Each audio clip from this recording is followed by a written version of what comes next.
Hoy día acabamos la acción de aventar. Hoy hemos acabado.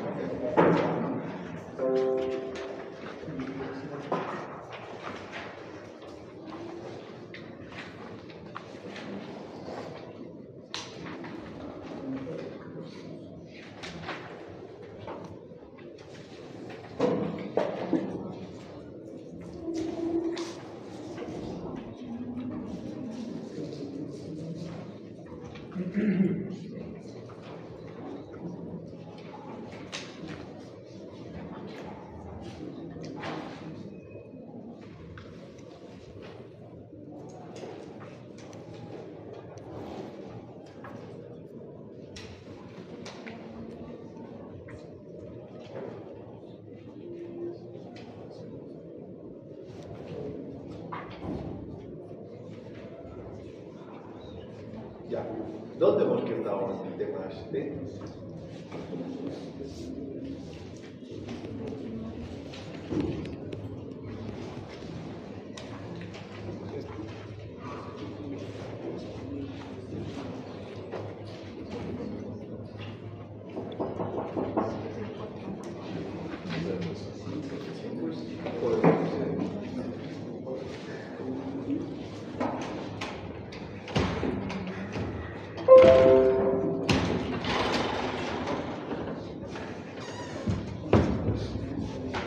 Tú te quedas ahí, vas a abrir la puerta.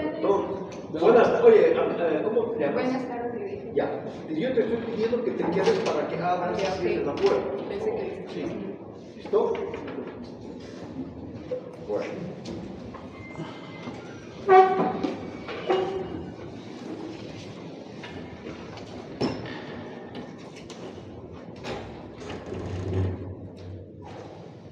Ya, tú te encargas de abrir y cerrar la puerta. Ya. Perfecto.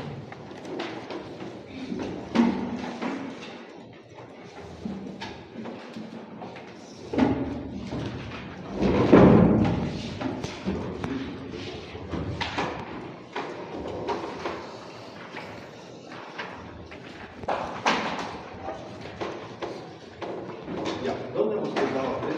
Por favor, alguien que me diga dónde hemos quedado con este tema. Eso ya hemos avanzado. Por eso.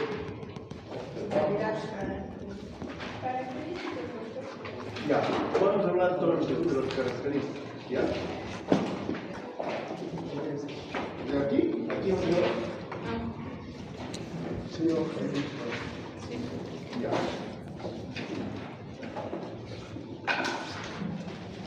Entonces, ya les hice un contexto de lo que es el alias data, para que tengan una idea clara de lo que es, etc. Y vamos a terminar rápidamente este tema, ¿ya? Porque este tema, como saben, va a entrar al examen, ¿no? Y bueno, a ver, el alias data tiene similares características a las otras acciones de defensa, porque también es una acción de defensa más. Y podríamos decir que es un derecho subjetivo, protege los datos, ¿no? Es un derecho genérico y está vinculado a otros derechos específicos, ¿no? Como el derecho a conocer sobre los datos íntimos de una persona, el derecho al acceso a la información, ¿no? Sobre el registro de datos de bases de bancos de datos, etc. El alias data tiene doble naturaleza, se entiende como un derecho, que efectivamente sí es un derecho que tenemos nosotros de conocer nuestros datos personales que están registrados en sistemas informáticos, en bancos de datos, en bases de datos, etc. Es un derecho que tenemos de conocer. Solamente aquí, yo sentado y ella también le veo la punta de su fondo nada más. ¿Puedes abrirte, por favor? Ya.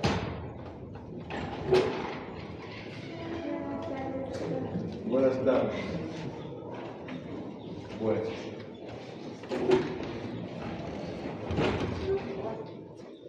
Te vas a turnar con tu compañera después, ¿ya? En media hora, si sigue llegando la gente, tú vas a ser la que abre y sigue la puerta. ¿Está bien? No, está bien, no hay problema. Entonces, les decía que tiene doble naturaleza en la verdad. Es un derecho y también es una garantía.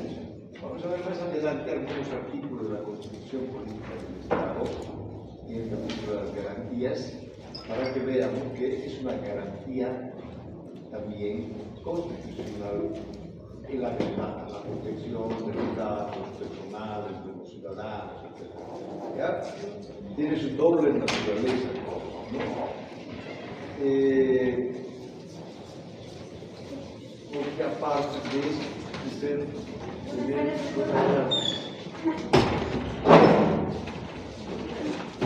que requiere que obviamente se garantice la protección del soldado, ¿no?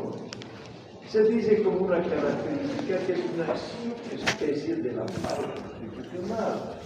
Sí, en realidad, ya les expliqué al momento, les dije que antes solamente había el habeas corpus para proteger el derecho a la vida, a la prevención, a la libertad, etc.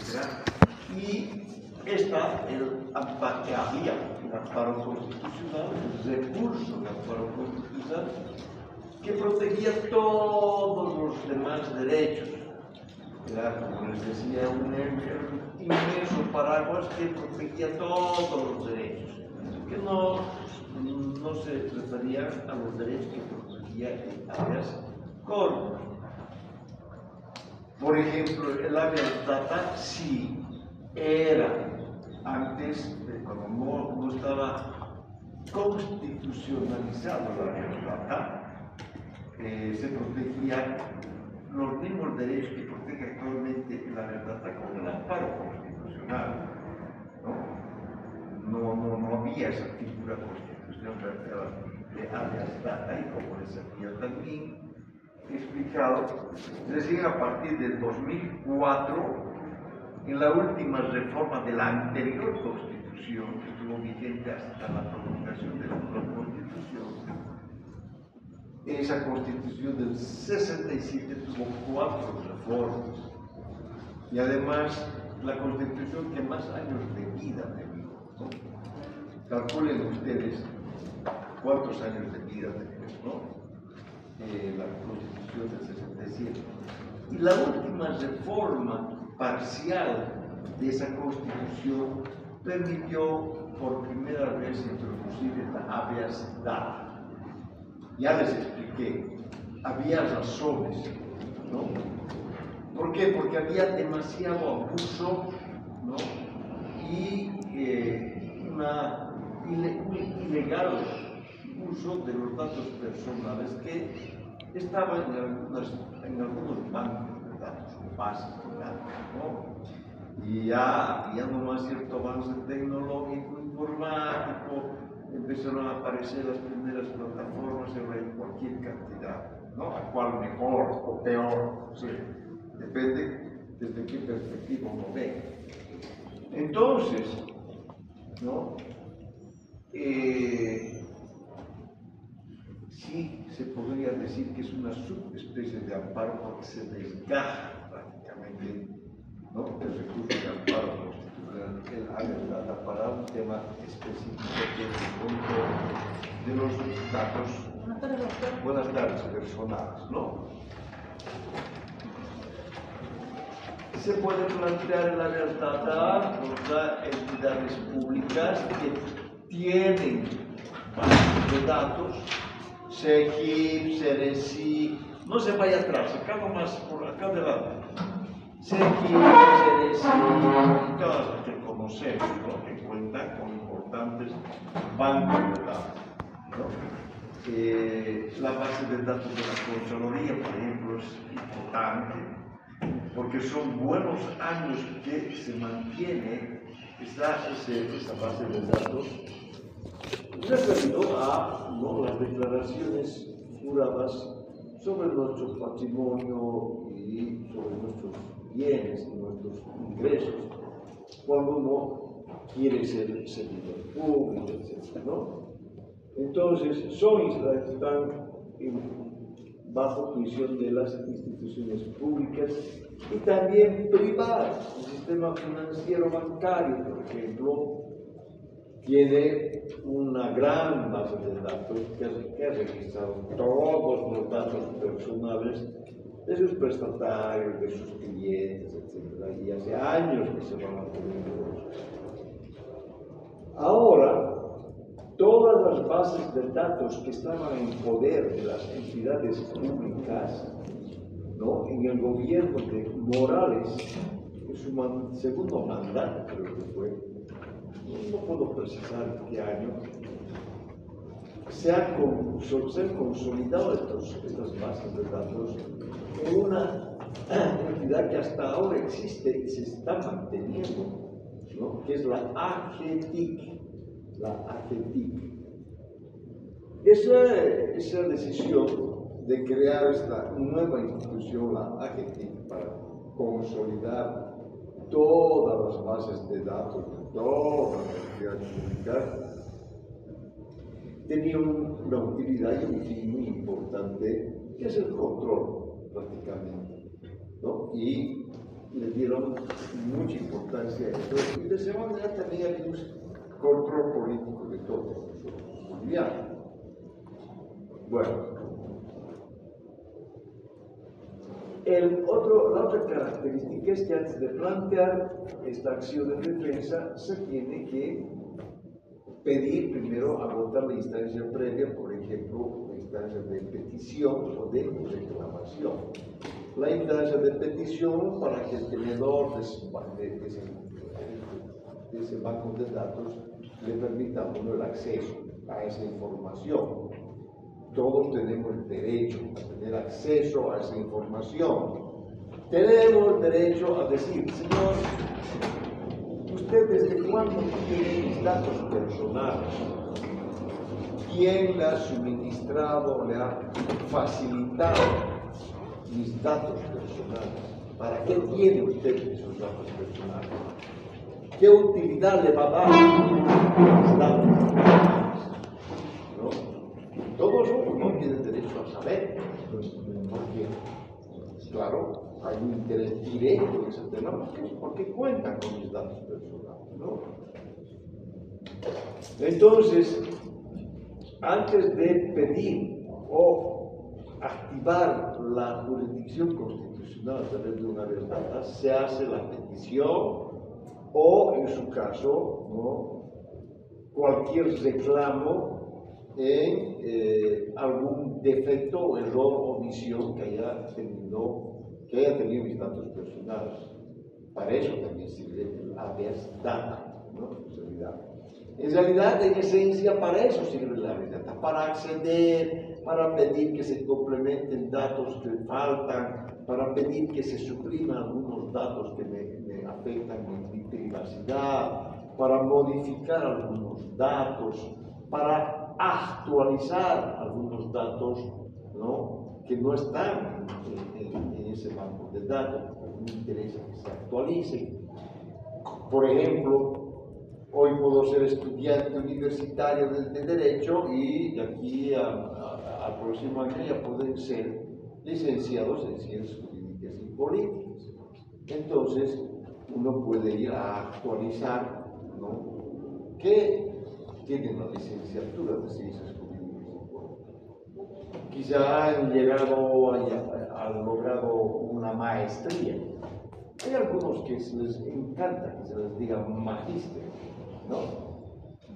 Pero no, a mí no, me desagrada hasta esa palabra, de verdad, ¿no? Yo nunca me digan mi magíster, no, pamplinas. Y hay otros que sí, ¿no?, tienen hasta doctorados.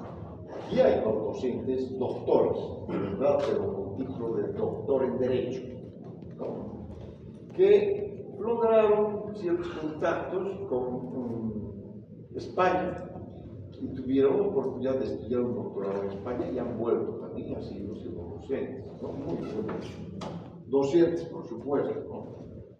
Entonces, quizá quieren que se complementen sus datos personales y que figuren como doctor en Derecho. ¿Ya? Para eso sirve también, la verdad.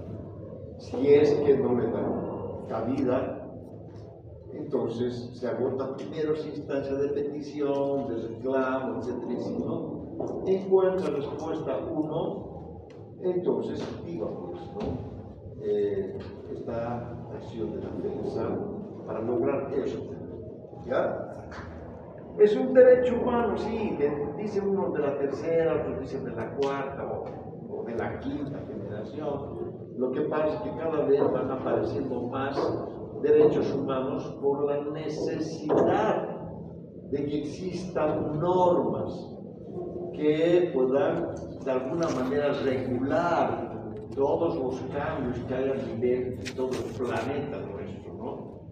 Ahora está de moda los derechos referidos a proteger la tierra, la Pachamama, para proteger la fauna, la flora, los ecosistemas, los recursos naturales, el medio ambiente. Para eso están sacando un montón de normas que me parecen muy bien, ¿no?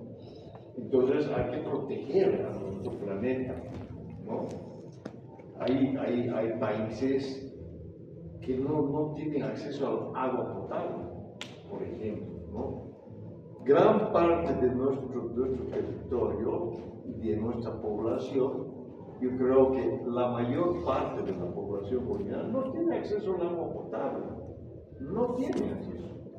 El Estado no tiene la capacidad de llegar hasta el último domicilio de un boliviano, hasta el último poquito, haciéndole llegar el agua potable, ¿no?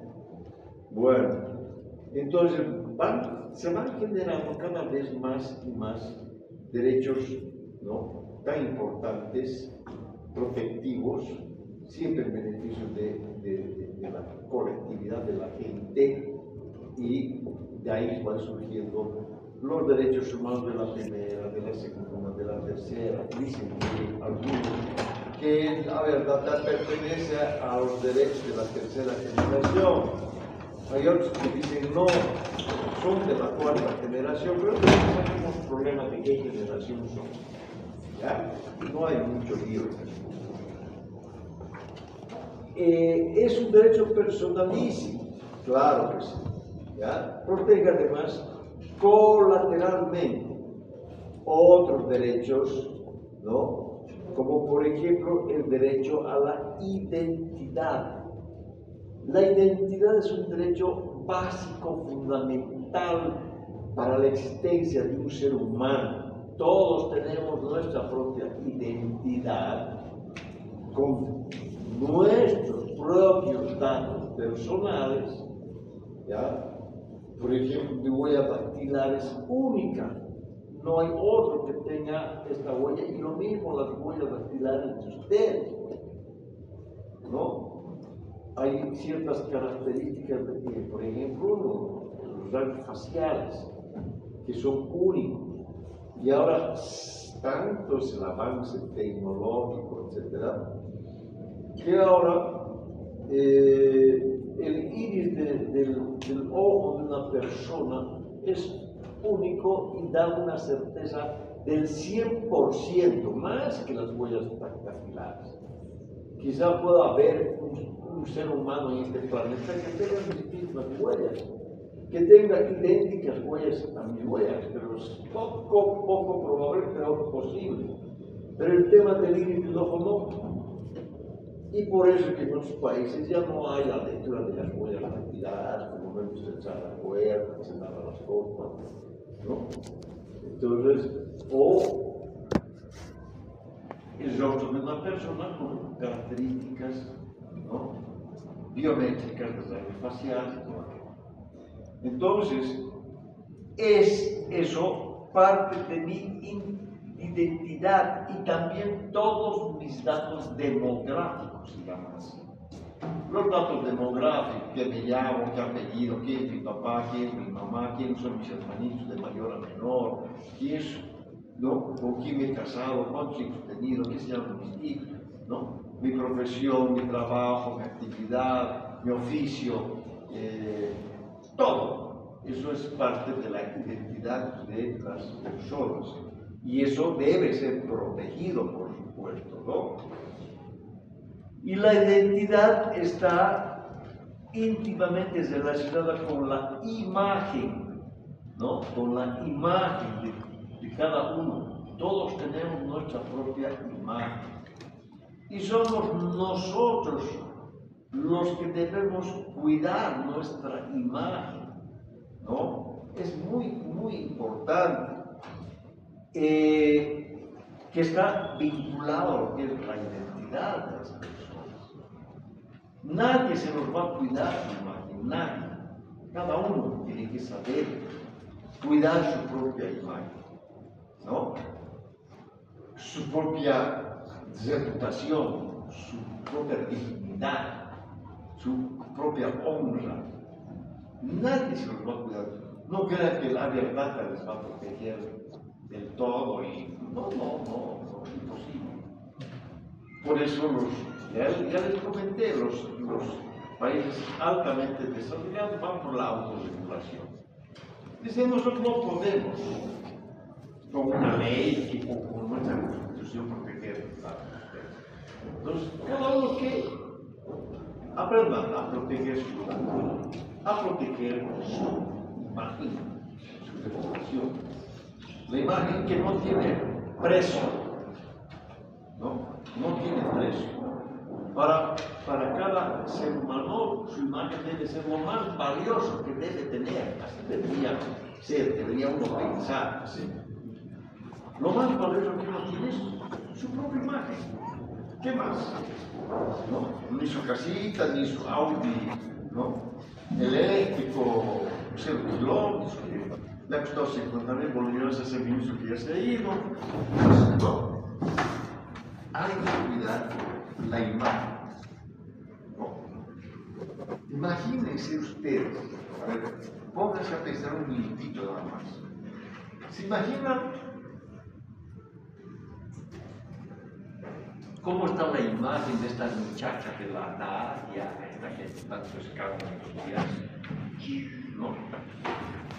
¿Ustedes creen que de aquí a unos años no se la va a recordar por las cosas que ha hecho? Una manipuladora, operadora política, apoyaba todo lo que podía, ¿no? Muy pegada a la plata, ¿no? No ha tenido ningún problema de decir públicamente: estoy embarazada para Sedimedo. Si sabe que Sedimedo es un hombre casado, tiene un matrimonio en la Argentina y tiene familia, tiene hijos. Pero ella no se ha hecho ningún problema de decir eso, por ejemplo. O de sus versiones que cada vez hay más contradicciones y todo aquello. No estoy diciendo que no ha habido atentado, quizá ha habido un atentado posiblemente, ¿no? Pero no sé, algún día sabremos la verdad de esto. ¿Y en qué queda la imagen de esta mujer? Muy simpática, bonita, ¿no? Preciosa, todo lo que quieran. Pero eso no es suficiente, porque la imagen de una persona no es su rostro, su cara, su cuerpo, porque eso es pasajero, no se paga, ¿no? Todo lo vamos a ir envejeciendo, día tras día vamos a ver. Yo antes tenía una melena linda, hermosa, y me cepillaba y cuando era joven lo más lindo que tenía era mi melena, ¿no? Y todos me decían: pareces Camilo VI, y ahora como estoy cepillado, contando mis pelos que no se me caigan, por favor, ¿no? Y sentando muchos tratamientos que no sirven para nada. Entonces, pero sigo manteniendo lo que siempre ha sido toda la vida. No, gracias a Dios no he cambiado. Y esto valoro demasiado, y ustedes también tienen que valorarse, saber de tener una buena imagen, ¿no? Un buen perfil, ¿no? Entonces, la verdad persigue de alguna manera proteger las cosas. Es fundamental que uno pueda ver al otro así, frente a frente. Yo veo a algunos colegas también, abogados, conocidos míos, etc., cómo están ellos, ¿no?, haciendo ostentación de su prosperidad, ¿no? Cuando uno sabe de dónde, pues, de dónde, ¿no?, tiene lo que tiene ese individuo, porque uno se va enterando, uno se entera más de las malas cosas que de las buenas cosas, lamentablemente, ¿no? Entonces, un poco a mí me daría vergüenza hacer ostentación de mis bienes, de mi auto, de mi vagoneta, qué sé yo, si sé que son recursos mal habidos finalmente, ¿no?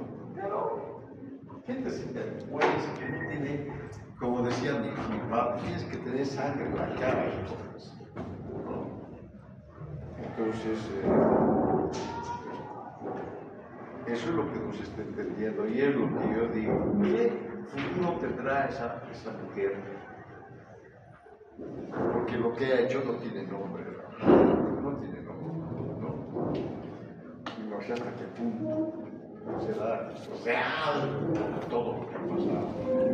Todo lo que ha pasado. Ustedes saben que hay tantas técnicas ahí, puedo tener cargado un arma con balas, no digo de fogueo, sino balas de verdad, que no te van a lesionar tanto como ha ocurrido con esta señora, por ejemplo, ¿no? Yo puedo dar un balazo y ¡pum!, y no la mato. Y puede ser una bala 9mm, calibre 22, ¿no?, o calibre 38. Pero hasta un calibre 22 una persona a la distancia que su supuesto sicario ha disparado, debía haberle causado mayores lesiones, por lo menos. En fin. Entonces, esa es la idea, por favor, chicos, cuiden mucho su familia, desde siempre, ¿no? Eso no tiene precio, de verdad. Y eso incluye a sus hijos también. Yo siempre les digo a mis hijos, yo creo que nadie va a hablar mal de mí a ustedes. Y decir, tu padre, sí, he hecho esto, no he hecho lo otro, etc. Tengan esa seguridad, esa certeza de que cuando me nombren, se van a referir quizá a mí de buena manera y con el respeto que yo he hecho los derechos potenciales, que la gente me respete. Y les pregunto, ¿alguien les ha comentado algo malo de mi vida, de lo que yo he hecho, algo malo? Nunca, ¿no? Mi hija dice, yo soy orgullosa, porque cuando digo mi padre es fulano, pero sí, ya tu padre no, y ella es muy conocida, mi hija, sumamente conocida, ¿no?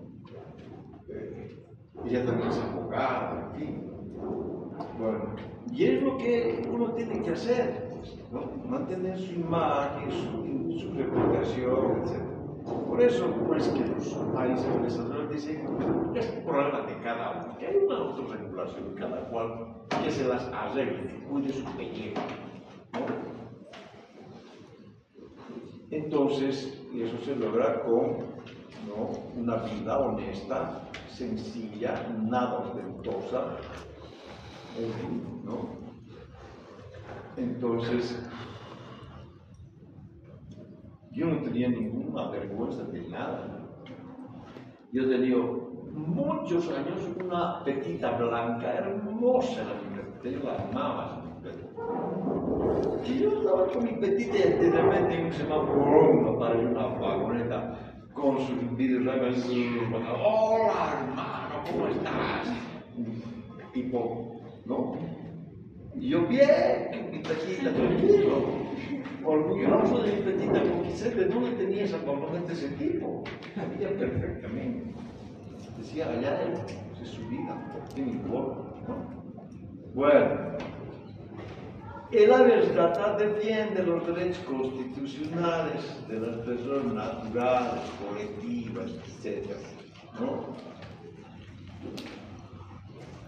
El objeto del habeas data es proteger los datos personales, primero, y paralelamente, adicionalmente, colateralmente, los demás derechos que son muy importantes también, ¿no? Entonces, tiene objetivos, por eso digo acá, multifacéticos, ¿no? Y los derechos que protege son distintos, pero relacionados a los datos personales, ¿no? A la privacidad, a la dignidad humana, el derecho a la información, al honor, a tutelar la propia imagen, el perfil personal, todo eso, ¿no? ¿Qué más digo aquí? A ver, bueno, entonces, a través de la protección de la imagen, aquí, de la imagen propia, la persona tiene la posibilidad de proteger su buen nombre, pues lógico, ¿no? Su honor, su honra, su buena reputación, su dignidad, todos quedan dentro del concepto del derecho a la propia imagen. Eso es lo que importa en realidad, ¿no? Doctor, sí. Bueno, en el caso del presidente, cuando hace la señora, bueno, en este caso la víctima que ya se encuentra hospitalizada, hace fuertes anuncios, denuncias. Sí, hace denuncias en contra del presidente. Sí. Ella se inició a su esposa. Sí. Inclusive, a un inicio, cuando el presidente hacía la campaña electoral, ¿verdad? Él negó varias veces de que si no se dinero no tenía nada que ver con el tema político con él, pero se ve claramente cuando el mismo Mael haciendo una reunión, una pequeña comelón, inclusive en un restaurante, ¿no? Y ahí así él anda negando, ¿no? Y hoy en día el presidente no se ha pronunciado nada respecto a eso. No. Claro, el presidente tiene que pronunciarse, ¿no? Por favor, yo no tengo el propósito o intención de defender al presidente, no. Hay denuncias graves, gravísimas denuncias contra él, contra su esposa, por ejemplo, ¿no? Que tienen que aclarar. Lo único que se ha denunciado es que este Cerimedo estaba a punto de escapar a Buenos Aires y ha mostrado un pasaje, ¿no? de boa y qué sé yo. Y se ha constatado, se ha verificado que ha habido una adulteración en ese pasaje y era falso ese pasaje. Y nos ha mostrado mucho, este es un maleante, se estaba escapando, todo el mundo pensaba eso. Pero eso ha falsificado. Entonces, todas las denuncias que se han hecho tienen que ser investigadas, ¿no? Y la denunciante tiene que probar que sus denuncias son verdaderas, ¿no? En fin, no es nomás soltar las cosas así. Por ejemplo, ¿quién le ha presentado a Cerimedo? A Cerimedo, ¿no? A Jaime, a Rodrigo ha conocido a Cerimedo a través de su esposa. ¿Por qué? Porque su esposa no conoció a Cerimedo porque era el profesor de una de sus hijas. Profesor no sé de qué. Dicen, ¿no? Y ella lo presentó a Jaime, a Rodrigo, ¿no? A Rodrigo, y de ese modo se han conocido. Eso es otra versión que está circulando también. ¿Cuántas cosas más hablarán sobre esto? Mira, para largo este tema, ¿no? Muy largo. Y bueno, veremos. Solo el tiempo nos dará las respuestas de todo esto que ha pasado. Este escándalo no solamente nacional, internacional, ¿no? Bueno, entonces, algo de cierto, por supuesto que debe haber algo de verdad, ¿no? Algo de verdad debe haber. Además, ustedes saben, ¿no? Que entre sábanas se dicen muchas cosas, se opinan muchas cosas, a veces se dicen verdades y se dicen mentiras para mí, ¿no? Porque las sábanas aguantan todo. Así nomás es, ¿no? Uno promete cosas, uno ofrece cosas, todo, ¿no? Entre sábanas todo es maravilloso. Está uno entre las nubes, está entre sábanas, como una pareja, ¿no? Entonces el Señor ha debido a comentarle muchas cosas, quizá cosas muy delicadas del manejo del Estado y qué sé yo, y el presidente también ha confiado demasiado en este señor, que ya tenía los antecedentes, como también esta muchacha, la señora esta Nadia, ¿no? Tenía también sus antecedentes, tiene sus antecedentes. ¿Confiado o implicado? ¿Qué? ¿Confiado o implicado en lo que... Puede ser, quizás pueda ser implicado, porque no es casual también, porque hay muchísimas denuncias, ¿no?, de actos de corrupción de Rodrigo, y no solamente cuando era el presidente, de su presidencia, sino también cuando era alcalde de Tarija. A ver, vaya con un chapaco. Yo tengo un gran amigo chapaco que era presidente de la Corte Electoral de Tarija, el Diablo Guzmán, ¿no? Su apodo es el Diablo, como si dice, ninguno es chapaco aquí. Yo, tú, no, tú eres Yacubera. El ex presidente de la Corte Electoral de Tarija se llama todavía, Miguel Ángel, ¿no?, Guzmán, Miguel Ángel Guzmán, y le dicen Diablo, es un tipazo, típico chapaco borracho, ¿no? Y me habló de Rodrigo cuando era alcalde, y ahí está su puente a la corrupción, ¿no? Está su puente ahí que nadie, ni una bicicleta cruza ese puente, porque tienen miedo que se pueda caer ese puente. Y al lado, a unos pocos metros, han hecho otro puente, muy lindo, el que usan, ¿no?, todos los días, etc. Y el costo del puente, de verdad, cuesta la mitad del puente que ha pagado Rodrigo cuando era alcalde. Y eso siempre le han observado, siempre le han reclamado, y ahí está ese famoso, como dicen, ¿no?, monumento a la corrupción. Es una de las corrupciones de Rodrigo. Ella tenía también antecedentes, ¿no? Ya tenía.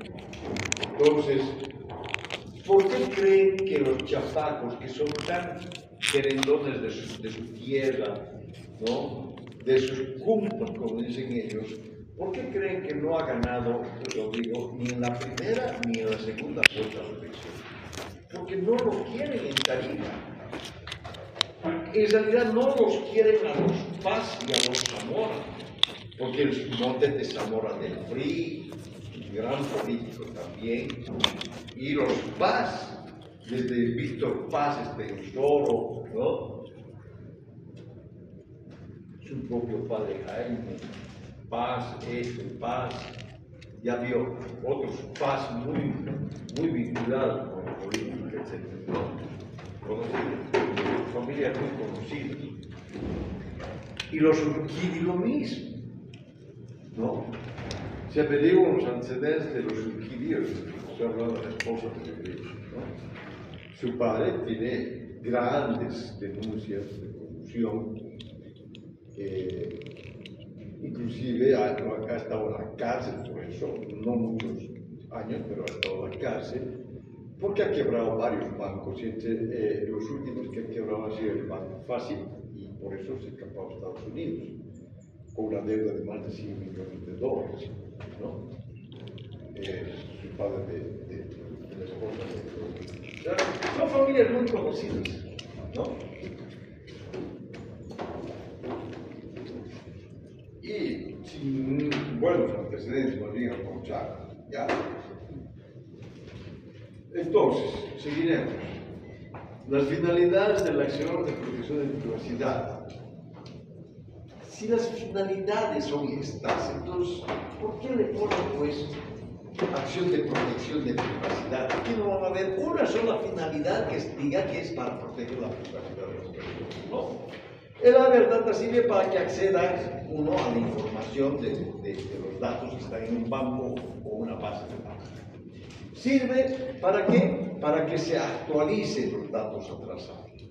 Muy importante. Siempre hay que tener nosotros, ¿no?, esa costumbre, esa educación de ir actualizando los datos, ¿no? Claro, porque yo entiendo que es necesario que estén actualizados. Si ven ustedes mi cédula de identidad, ¿no?, yo que tengo el carnet indefinido, qué sé yo, he hecho mi trámite, ¿no?, y está mi nuevo domicilio aquí, ¿no? Me siento tranquilo, aquí yo vivo, por si acaso, si alguien me quiere ubicar, ¿no? No tengo por qué ocultarme ni escapar de nada. Entonces, en otras partes es pues una costumbre, es una obligación y es una falta muy grave no actualizar sus datos. Cambio de domicilio, estado civil, qué sé yo, ¿no? Tantos datos nuevos que van cada vez surgiendo, ¿no? Puede estar casado, puede estar divorciado, puede estar viudo, ¿no? Quizá tener 1, 2, 3, 4 hijos. Tantas cosas van variando y hay que actualizar. Que se rectifique o no, que se actualicen los datos atrasados, ¿no? Que se rectifiquen los datos inexactos. A veces se cometen errores. Errores voluntarios y también errores involuntarios, pero hay errores. Cuando uno accede a sus datos y ve que hay un error, tiene uno todo el derecho de pedir que se subsane, se corrija ese error. Para eso también sirve la verdad. Que se asegure la confidencialidad de cierta información, ¿ya?, legalmente obtenida para evitar el conocimiento por terceros. Información más relacionada a la privacidad, a la intimidad de esa persona. Y técnicamente es posible poner campos, poner banderas, ¿no?, a cada campo de tu información para que no acceda a nadie, para que nadie pueda acceder a esa información, porque yo quiero que se mantenga así, ¿no?, que sea confidencial, es un tema muy protegido, un punto, y me tienen que dar punto. No puedo decir, no podemos quitar este campo. Sí, pueden quitar porque yo, dueño de eso, le estoy pidiendo que lo haga. Porque yo tengo mis razones, que si usted no tiene su problema, pero yo sí, ¿no? Es donde más oposición hay de los que manejan los bancos de datos. No se puede quitar ningún campo, no me permite ese tío. Mentira. El sistema permite corregir datos, porque hay la necesidad de corregir. Porque si no permitiese el sistema, no habría semejantes colas cada día en el CDC, por ejemplo, que desde mis épocas y antes habían, ¿no?, esas filas para corregir precisamente datos que uno hasta involuntariamente, ¿no?, ha cometido. Yo cuando he escrito el nacimiento de mis hijos, cuando dice, hay un campo que dice nombre del padre, le decía Joaquín Pérez, nombre de la madre Ana Osuelo. Pero yo no soy Joaquín Pérez, yo soy Mario Víctor Joaquín Pérez Mercado. Complemente el dato del padre, complemente los datos de la madre, Ana del Rosario Osuelo.